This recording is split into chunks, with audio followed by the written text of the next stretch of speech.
Apocalypse chapitre 3.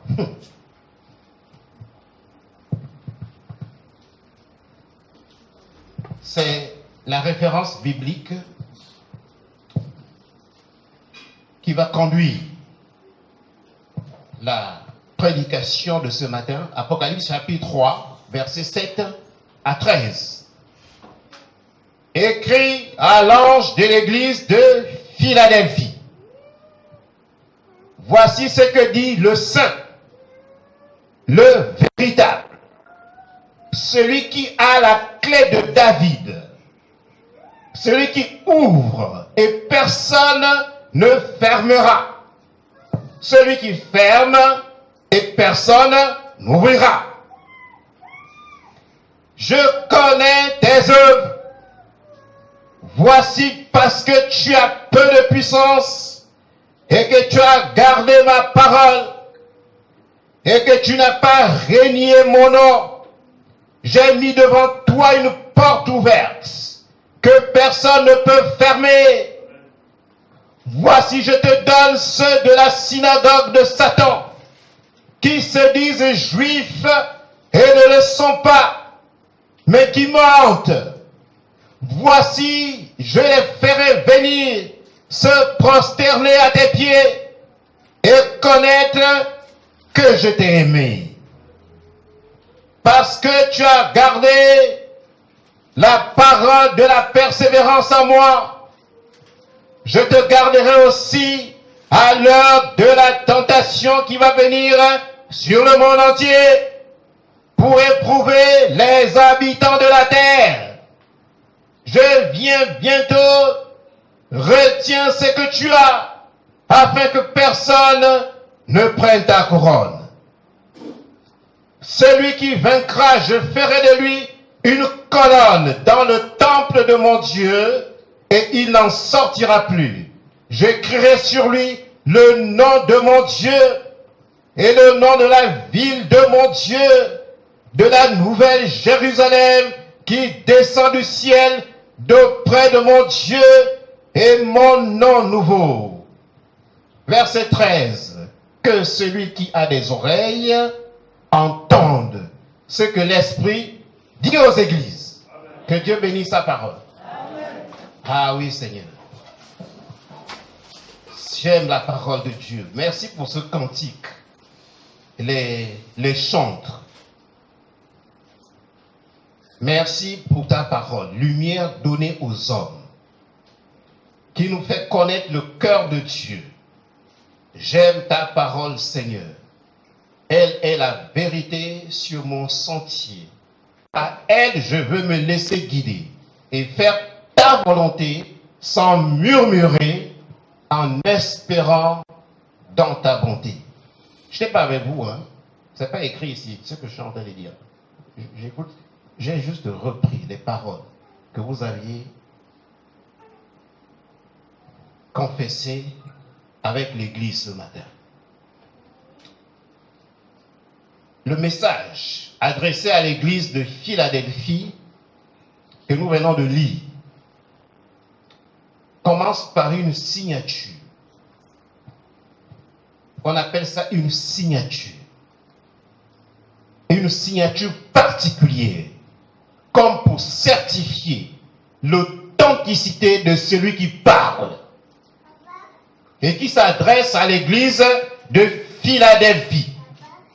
Une signature particulière pour certifier l'authenticité de celui qui s'adresse à l'église de Philadelphie et pour attester la vérité, la véracité de sa parole. Il dit, voici ce que dit le Saint. C'est son nom. Le véritable. Celui qui a la clé de David. Celui qui ouvre et personne ne fermera. Et celui qui ferme et personne n'ouvrira. Le titre de mon message, c'est « Il te faut garder la parole de la persévérance ». Voilà le titre. Je ne vais pas rentrer dans tous les événements eschatologiques. Ne soyez pas blasés par le mot, là, c'est pas le but. Ça s'appelle des événements du temps de la fin dont ce merveilleux homme de Dieu nous a instruit ce matin. Je vais parler d'une autre dimension. C'est-à-dire, Dieu nous invite à garder la parole de la persévérance. C'est la recommandation que Dieu est en train de faire ici à l'église de Philadelphie. Vous savez, l'église de Philadelphie avait une particularité. Sa particularité, c'est qu'elle avait peu de puissance. C'est pas moi qui dis. C'est la Bible qui le déclare.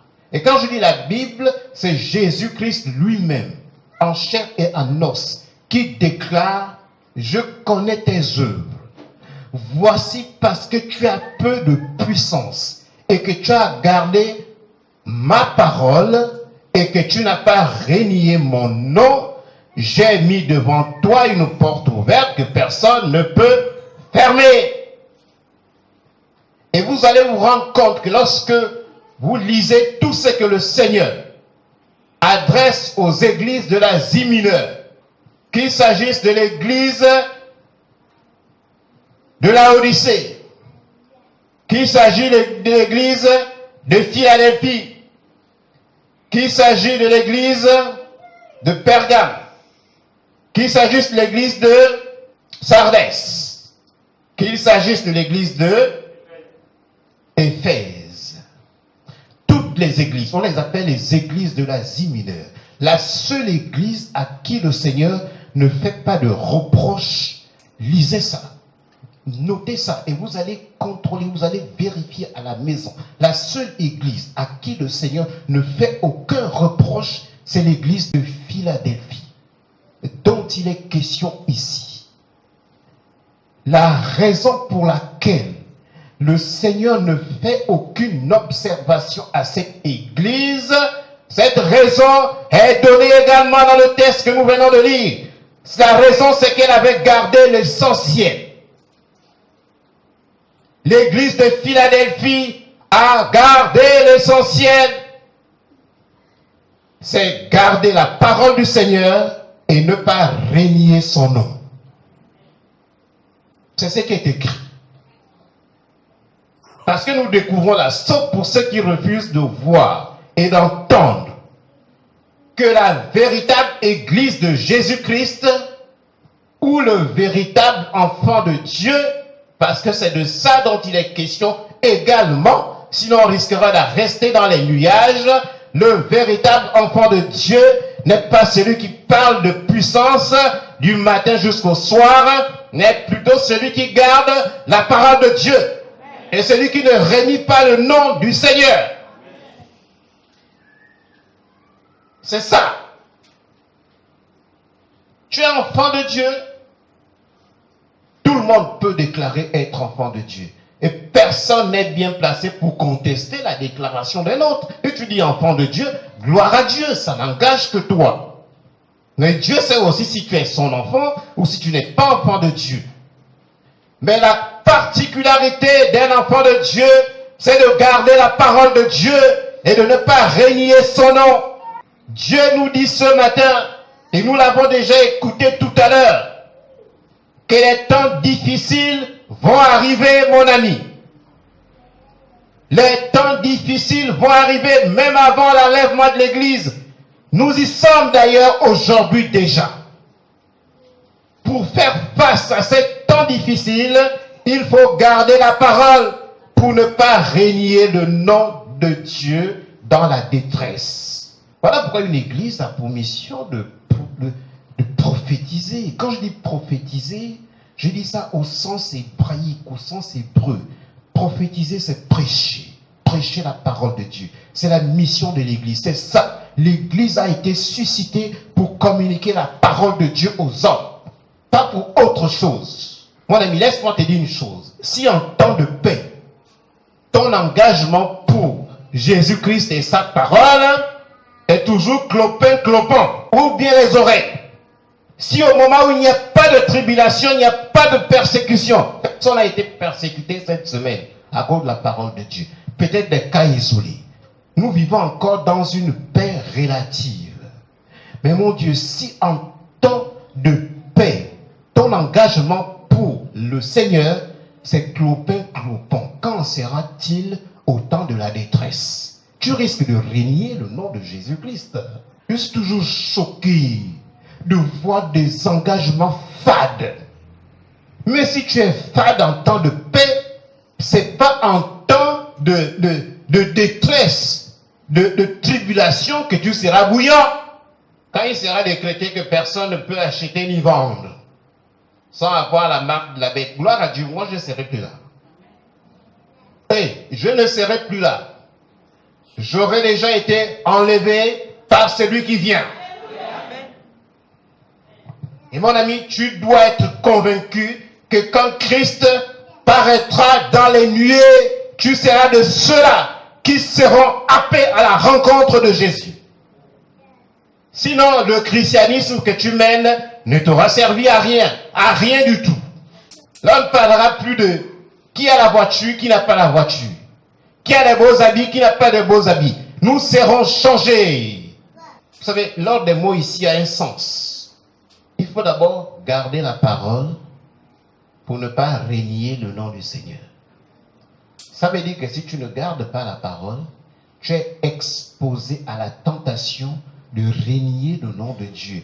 Quand la Bible parle de régner le nom du Seigneur, dans le contexte actuel, aucun de nous là ne peut dire « moi j'ai régné le nom du Seigneur ».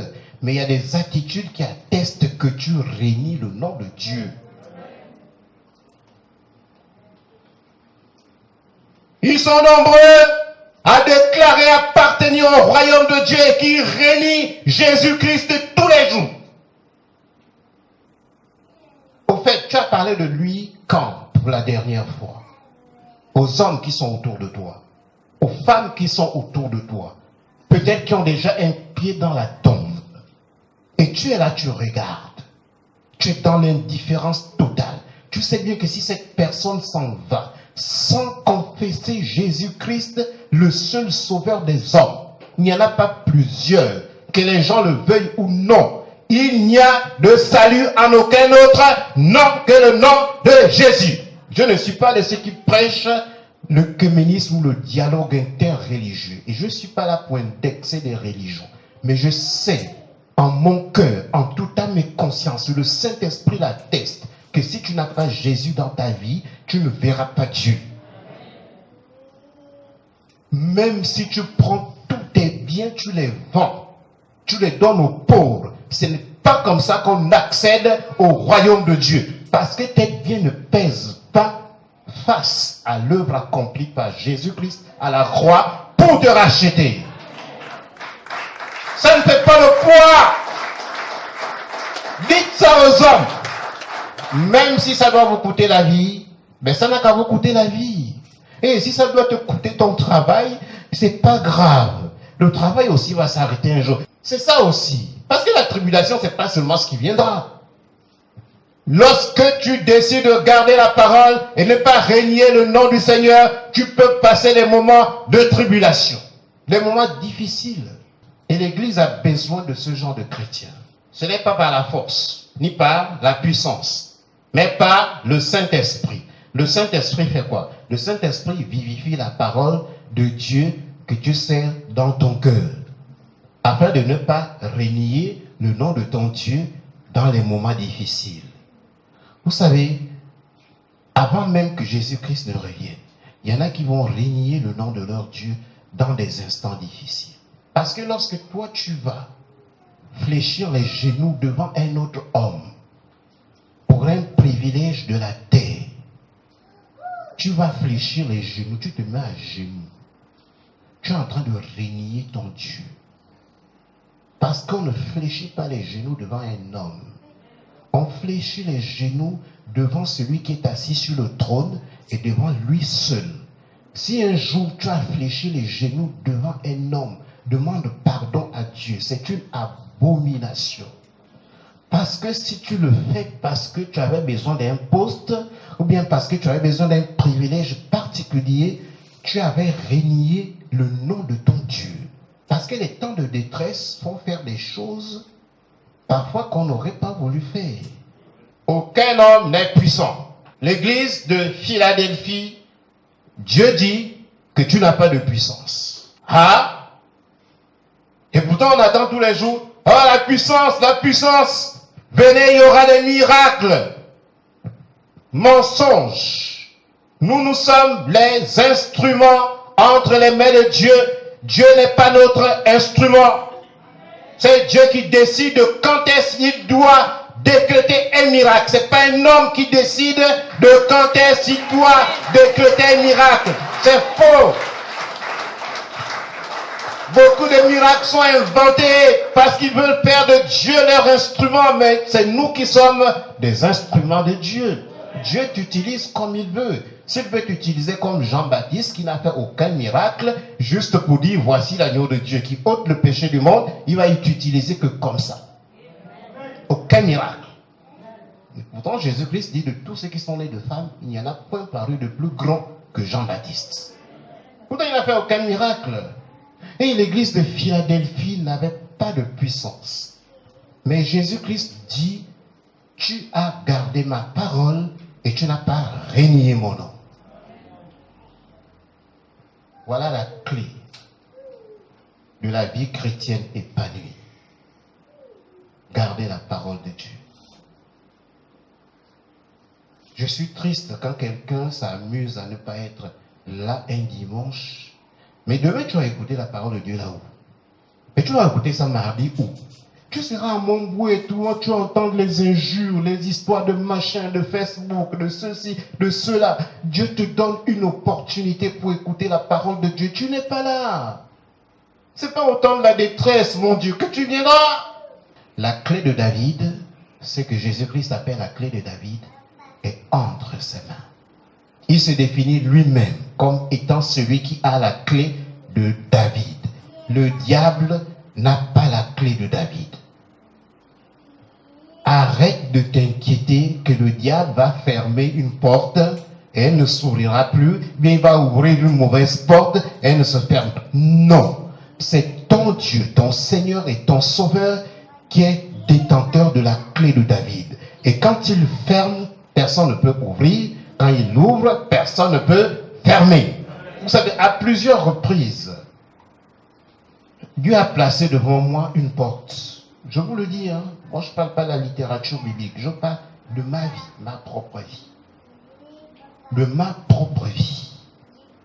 Parce qu'aujourd'hui je sers Dieu, je sais ce qu'il a fait dans ma vie. Et je le servirai toujours avec passion. Et je prie afin que le Seigneur me donne encore davantage de passion pour son service, à cause de tout ce qu'il a fait dans ma vie. Plusieurs fois, Dieu a placé devant moi une porte ouverte que les hommes ont tenté de fermer sans pour autant y arriver.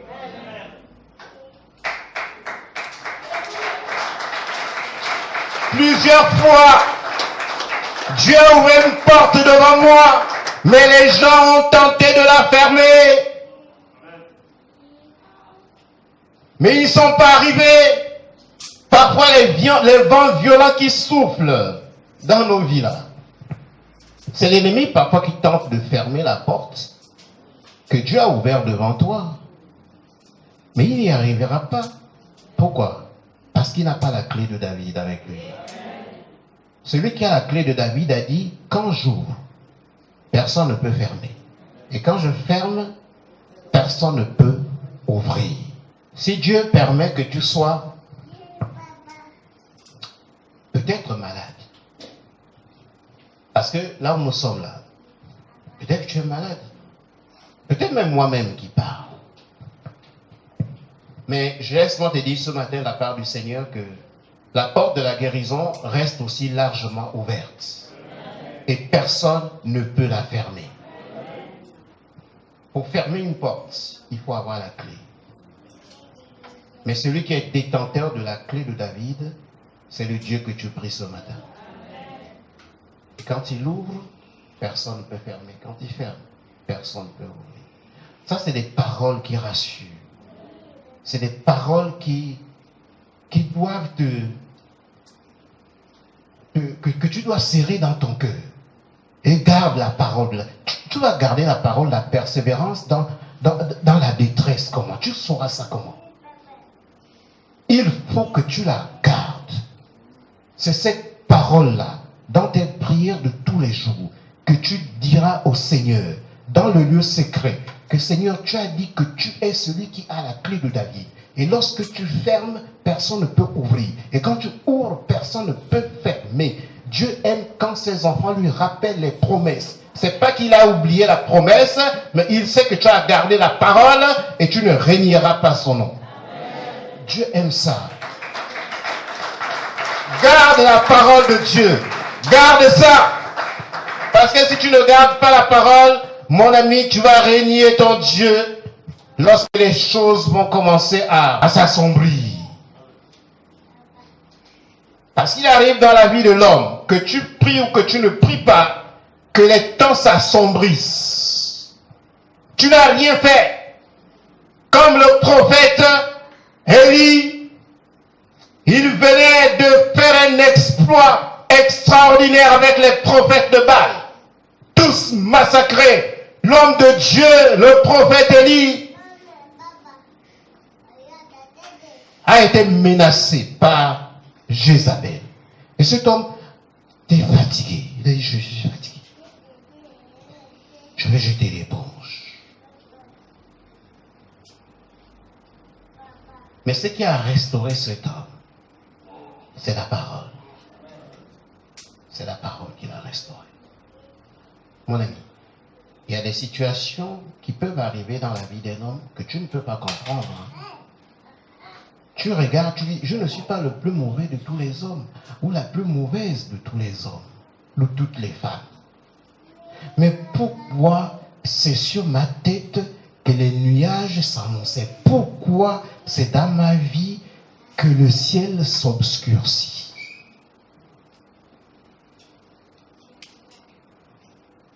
Et le risque est grand de ne pas garder la parole et de régner le nom de ton Dieu parce que tu veux t'en sortir. Parce que le réflexe d'un homme ou d'une femme dans une situation de détresse, c'est de vouloir s'en sortir. Mais ne t'en sors pas avec les moyens humains ou les moyens que l'ennemi te donne. Parce que tu n'iras pas loin avec ça. Vous savez, il y a des gens qui ont vendu leur âme pour s'en sortir dans la vie. Mais quand tu vends ton âme, tu risques de ne plus la récupérer. Tu ne la récupères pas. Tu ne peux plus récupérer. C'est comme ce qu'il disait au sujet du signe de la bête. Si tu prends le signe de la bête, c'est fini. C'est terminé. J'aurai l'occasion d'enseigner sur le livre de l'Apocalypse. C'est un livre passionnant. C'est même très bien qu'on le fasse. Peut-être dans peu de temps. Pourquoi? Parce que nous vivons les temps de la fin. Tous les signes sont là. Mais ne vous laissez pas embrouiller par le diable en vous faisant croire ce qui n'est pas. Le vaccin contre la Covid, ce n'est pas le signe de la bête. J'ai aimé lorsqu'il a dit que tu ne peux pas prendre ça accidentellement. C'est en connaissance de cause. Tu choisis, c'est un choix.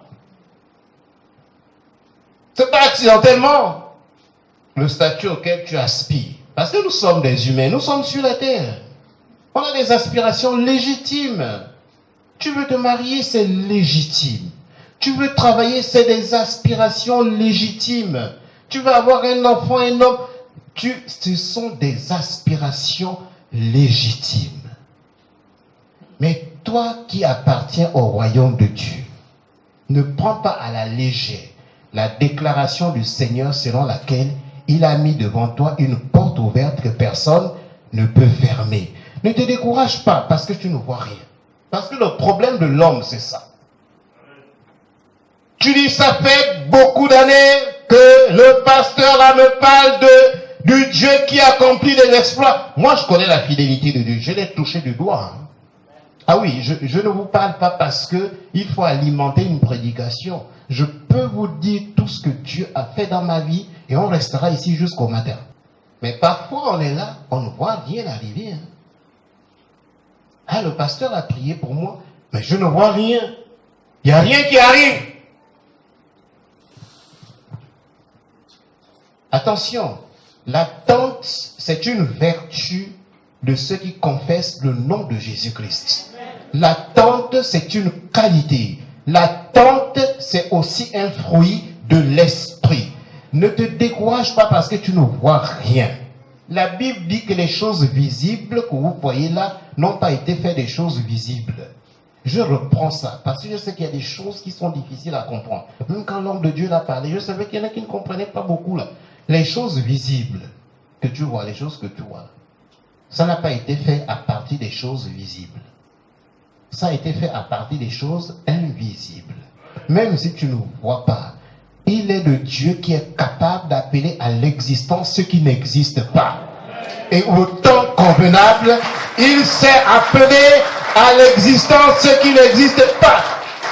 Mais au temps favorable, on appelle ça le temps kairos, le temps de Dieu. Le temps de Dieu, il peut intervenir tard. Mais Dieu sait pourquoi il le fait intervenir tardivement. Toi, attends la promesse. Elle va s'accomplir. L'attente, c'est difficile, je le sais. Mais Dieu dit attends. La promesse s'accomplira un jour dans ta vie. La Bible est remplie de situations où Dieu a honoré sa parole au dernier moment, même dans la vie d'Abraham. Ceux qui gardent la parole de Dieu ne désespèrent pas. Ils gardent la parole de Dieu et ils ne régnient pas le nom de leur Dieu. Parce que régner le nom de son Dieu, c'est pas aller à la télé pour dire je ne crois plus en Dieu. C'est lorsque tu commences à rentrer dans le compromis. C'est ça, régner le nom de ton Dieu. C'est quand tu commences à prendre des raccourcis. J'avais reçu un message de quelqu'un, mais c'est récent, qui me dit, il y a un enfant qui a commandé la magie pour passer le BEPC. Et on lui a dit juste après le BPC, il va devenir fou. Et la personne me dit, j'ai encore ce message dans mon téléphone, que je sais que tu peux aider cet enfant-là. Et ne prends pas des raccourcis, mon ami. Je te parle en tant que pasteur, et je te parle parce que j'ai une certaine expérience de la vie de tous les jours. Attention aux raccourcis. N'attends pas voir pour croire. Crois et tu verras la gloire de Dieu. Mais souvent, le diable dit, tu ne vois rien. Donc ne crois pas. Ça c'est la logique du monde. Le monde des ténèbres. Ça c'est la logique des païens. Ils veulent voir pour croire. Mais la logique de ceux qui marchent avec la parole de Dieu, avec le Saint-Esprit, c'est qu'ils croient, et en croyant, Dieu veille à ce qu'ils voient sa gloire un jour au temps convenable. Crois et tu verras la gloire de Dieu. Vous savez, à cause du temps qui passe. À cause du temps qui passe. Parce que parfois le temps là ne joue pas en notre faveur. Hein. Tu es là, tu vois le temps en train de passer. Le jour se lève, il se couche. Une semaine passe, un mois passe, une année passe, des années passent. Tu commences à te décourager et à chercher des raccourcis. Et la parole de Dieu dans ton cœur n'est plus... Le Saint-Esprit ne vivifie plus ça. Parce que toi-même déjà tu as éteint le Saint-Esprit. Là c'est ce qui est écrit dans les Écritures. Soit tu l'attristes, soit pire, tu l'éteins. C'est toi qui le fais. Hein. Parce que la Bible dit, n'attristez pas le Saint-Esprit. Ça veut dire que c'est toi qui l'attristes. Et la Bible dit aussi, n'éteignez pas le Saint-Esprit. Ça veut dire que c'est toi qui es responsable de cette opération-là. Mais je sais que le temps qui passe n'a pas la capacité de fermer une porte que Dieu a ouverte devant toi. Je vous le dis, hein, le temps qui passe n'a pas la capacité de fermer une porte que Dieu a ouverte. Dieu a ouvert la porte devant toi. Plusieurs fois, Dieu a ouvert une porte devant moi, mais les gens ont tenté de la fermer, mais ils ne sont pas arrivés. Parfois, les vents violents qui soufflent dans nos vies, là. C'est l'ennemi parfois qui tente de fermer la porte que Dieu a ouverte devant toi. Mais il n'y arrivera pas. Pourquoi? Parce qu'il n'a pas la clé de David avec lui. Celui qui a la clé de David a dit, quand j'ouvre, personne ne peut fermer. Et quand je ferme, personne ne peut ouvrir. Si Dieu permet que tu sois peut-être malade, parce que là où nous sommes là, peut-être que tu es malade. Peut-être même moi-même qui parle. Mais je laisse-moi te dire ce matin de la part du Seigneur que la porte de la guérison reste aussi largement ouverte. Et personne ne peut la fermer. Pour fermer une porte, il faut avoir la clé. Mais celui qui est détenteur de la clé de David, c'est le Dieu que tu pries ce matin. Et quand il ouvre, personne ne peut fermer. Quand il ferme, personne ne peut ouvrir. Ça, c'est des paroles qui rassurent. C'est des paroles qui doivent que tu dois serrer dans ton cœur. Et garde la parole. Tu vas garder la parole, la persévérance dans la détresse. Comment? Tu sauras ça comment? Il faut que tu la gardes. C'est cette parole-là, dans tes prières de tous les jours, que tu diras au Seigneur, dans le lieu secret, que Seigneur, tu as dit que tu es celui qui a la clé de David. Et lorsque tu fermes, personne ne peut ouvrir. Et quand tu ouvres, personne ne peut fermer. Dieu aime quand ses enfants lui rappellent les promesses. C'est pas qu'il a oublié la promesse, mais il sait que tu as gardé la parole et tu ne régneras pas son nom. Dieu aime ça. Garde la parole de Dieu. Garde ça. Parce que si tu ne gardes pas la parole, mon ami, tu vas régner ton Dieu lorsque les choses vont commencer à s'assombrir. Parce qu'il arrive dans la vie de l'homme, que tu pries ou que tu ne pries pas, que les temps s'assombrissent. Tu n'as rien fait. Comme le prophète Élie, il venait de faire un exploit extraordinaire avec les prophètes de Baal. Tous massacrés. L'homme de Dieu, le prophète Élie, a été menacé par Jézabel. Et cet homme est fatigué. Il a dit, je suis fatigué. Je vais jeter l'éponge. Mais ce qui a restauré cet homme, c'est la parole. C'est la parole qui l'a restauré. Mon ami, il y a des situations qui peuvent arriver dans la vie d'un homme que tu ne peux pas comprendre. Tu regardes, tu dis, je ne suis pas le plus mauvais de tous les hommes, ou la plus mauvaise de tous les hommes, ou toutes les femmes. Mais pourquoi c'est sur ma tête que les nuages s'annonçaient? Pourquoi c'est dans ma vie que le ciel s'obscurcit?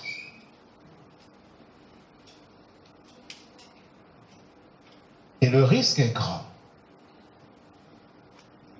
de ne pas garder la parole et de régner le nom de ton Dieu parce que tu veux t'en sortir. Parce que le réflexe d'un homme ou d'une femme dans une situation de détresse, c'est de vouloir s'en sortir. Mais ne t'en sors pas avec les moyens humains ou les moyens que l'ennemi te donne. Parce que tu n'iras pas loin avec ça. Vous savez, il y a des gens qui ont vendu leur âme pour s'en sortir dans la vie. Mais quand tu vends ton âme, tu risques de ne plus la récupérer. Tu ne la récupères pas. Tu ne peux plus récupérer. Parce que nous sommes des humains, nous sommes sur la terre. On a des aspirations légitimes. Tu veux te marier, c'est légitime. Tu veux travailler, c'est des aspirations légitimes. Tu veux avoir un enfant, un homme. Ce sont des aspirations légitimes. Mais toi qui appartiens au royaume de Dieu, ne prends pas à la légère la déclaration du Seigneur selon laquelle il a mis devant toi une porte ouverte que personne ne peut fermer. Ne te décourage pas parce que tu ne vois rien. Parce que le problème de l'homme, c'est ça. Tu dis, ça fait beaucoup d'années que le pasteur là me parle du Dieu qui accomplit des exploits. Moi, je connais la fidélité de Dieu. Je l'ai touché du doigt. Hein. Ah oui, je ne vous parle pas parce que il faut alimenter une prédication. Je peux vous dire tout ce que Dieu a fait dans ma vie et on restera ici jusqu'au matin. Mais parfois, on est là, on ne voit rien arriver. Hein. Ah, le pasteur a prié pour moi, mais je ne vois rien. Il n'y a rien qui arrive. Attention, l'attente, c'est une vertu de ceux qui confessent le nom de Jésus-Christ. L'attente, c'est une qualité. L'attente, c'est aussi un fruit de l'esprit. Ne te décourage pas parce que tu ne vois rien. La Bible dit que les choses visibles que vous voyez là n'ont pas été faites des choses visibles. Je reprends ça parce que je sais qu'il y a des choses qui sont difficiles à comprendre. Même quand l'homme de Dieu l'a parlé, je savais qu'il y en a qui ne comprenaient pas beaucoup là. Les choses visibles que tu vois, les choses que tu vois, ça n'a pas été fait à partir des choses visibles. Ça a été fait à partir des choses invisibles. Même si tu ne vois pas, il est le Dieu qui est capable d'appeler à l'existence ce qui n'existe pas. Et au temps convenable, il sait appeler à l'existence ce qui n'existe pas.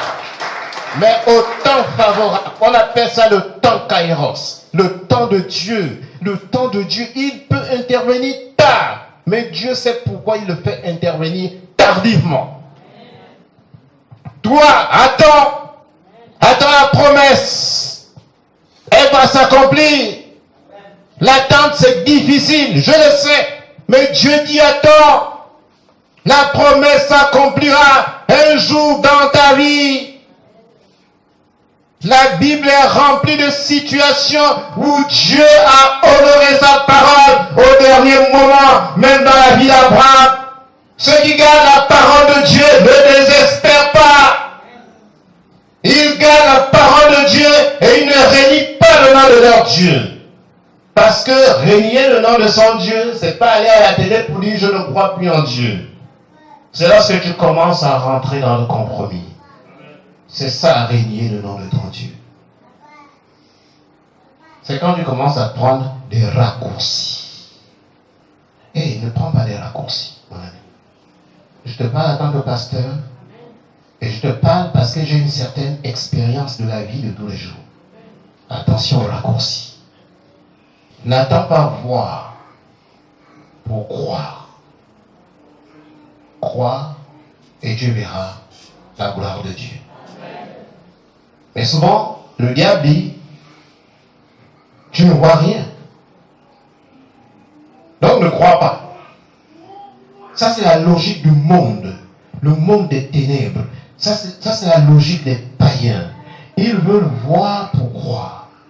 Mais la logique de ceux qui marchent avec la parole de Dieu, avec le Saint-Esprit, c'est qu'ils croient et en croyant, Dieu veille à ce qu'ils voient sa gloire un jour au temps convenable. Crois et tu verras la gloire de Dieu. Vous savez, à cause du temps qui passe. À cause du temps qui passe. Parce que parfois le temps là ne joue pas en notre faveur. Hein? Tu es là, tu vois le temps en train de passer. Le jour se lève, il se couche. Une semaine passe. Un mois passe. Une année passe. Des années passent. Tu commences à te décourager et à chercher des raccourcis. Et la parole de Dieu dans ton cœur n'est plus... Le Saint-Esprit ne vivifie plus ça. Parce que toi-même déjà tu as éteint le Saint-Esprit. Là c'est ce qui est écrit dans les Écritures. soit tu l'attristes, soit pire, tu l'éteins. C'est toi qui le fais. Parce que la Bible dit, n'attristez pas le Saint-Esprit. Ça veut dire que c'est toi qui l'attristes. Et la Bible dit aussi, n'éteignez pas le Saint-Esprit. Ça veut dire que c'est toi qui es responsable de cette opération-là. Mais je sais que le temps qui passe n'a pas la capacité de fermer une porte que Dieu a ouverte devant toi. Je vous le dis, hein, le temps qui passe n'a pas la capacité de fermer une porte que Dieu a ouverte. Dieu a ouvert la porte devant toi. L'expérience de la fidélité de Dieu. Il faut que tu aies cette expérience-là. Mais pour arriver là, sache garder sa parole et ne pas renier son nom parce que les temps sont difficiles. Vous savez, les enfants de Dieu auront souvent à traverser des moments difficiles. Je vous le dis, excusez-moi si ce message est contraire à celui que vous avez souvent entendu, mais j'ai bien peur que ce soit souvent ce que l'apôtre Paul a dit, appelé des fables, des paroles de séduction. Moi, je vous dis, la vie d'un enfant de Dieu sera souvent difficile. Peut-être que je vais te décevoir si je te dis ça. Mais ce qui est bien, c'est que ce Dieu-là n'abandonne jamais ses enfants. Il n'abandonne jamais. Il a prévu toujours un temps pour te sortir. Parce que la détresse de ce monde a une date d'expiration. Dieu a fixé une limite où elle doit s'arrêter. Et où tu dois commencer à sourire. Ce temps viendra, mon ami. Ce temps va arriver. Mais tu as besoin de garder la parole et de ne pas renier le nom de Jésus. Parce que ça, c'est très important. Garde la parole et ne renie pas son nom. Voici, je te donne ceux de la synagogue de Satan qui se disent juifs et ne le sont pas, mais qui mentent. Voici, je les ferai venir se prosterner à tes pieds et connaître que j'étais aimé. Moi, j'aime lire ce genre de choses. Quand je lis ça, même si j'avais les mots de tête, ça quitte. Si j'étais stressé, le stress baisse. Il dit, je les ferai venir se prosterner à tes pieds et connaître que je t'ai aimé. Parce qu'un jour, Dieu va montrer aux hommes qu'il t'a aimé. Parce que tu as gardé la parole de la persévérance à moi, je te garderai aussi à l'heure de la tentation qui va venir sur le monde entier pour éprouver les habitants de la terre. Ce moment viendra, mon ami, où ce serait maintenant à toi de sourire. Et les habitants de la terre seront éprouvés. Mais Dieu a promis de te garder pendant ce temps. Il dit, je viens bientôt, retiens ce que tu as, afin que personne ne prenne ta couronne. Celui qui vaincra, il faut vaincre. Celui qui vaincra, je ferai de lui une colonne dans le temple de mon Dieu. C'est Dieu, c'est Jésus-Christ glorifié qui parle là. Parce que là, il s'est révélé à l'apôtre Jean dans l'île de Patmos. Lorsqu'il a révélé l'Apocalypse. C'est pas quand il était sur terre, C'est Jésus-Christ glorifié qui déclare ce que je suis en train de lire. Celui qui vaincra, je ferai de lui une colonne dans le temple de mon Dieu et il n'en sortira plus. J'écrirai sur lui le nom de mon Dieu. Quelle belle promesse. Et le nom de la ville de mon Dieu. De la nouvelle Jérusalem qui descend du ciel, d'auprès de mon Dieu et mon nom. Après il dit que celui qui a les oreilles entende ce que l'Esprit dit aux églises. Que Dieu bénisse sa parole. Gloire à toi, Seigneur. Merci pour ce que tu es pour nous, notre Père et notre Dieu. Seigneur, accorde-nous la grâce de garder ta parole et de ne jamais renier ton nom, quel que soit le temps, quelles que soient les circonstances, Seigneur. Aide-nous à garder la parole de la persévérance. Seigneur, c'est la prière de la communauté de racheter à l'endroit de son Dieu ce matin. Aide-nous à garder la parole de la persévérance, Seigneur. Tu connais, oh Dieu, dans cette assemblée, tous ceux qui passent des moments difficiles, ceux qui sont dans la détresse. Que cette parole, Seigneur, apporte de l'espoir dans les cœurs, parce que tu es un Dieu fidèle. Tu ne mens pas, Seigneur. Ce que ta bouche dit, ta main droite l'accomplit. Je te prie, mon Père et mon Dieu, Merci parce que tu as dit que tous verront que tu nous as aimés, Seigneur. Gloire à toi, Jésus. Nous te bénissons et nous te glorifions. Amen.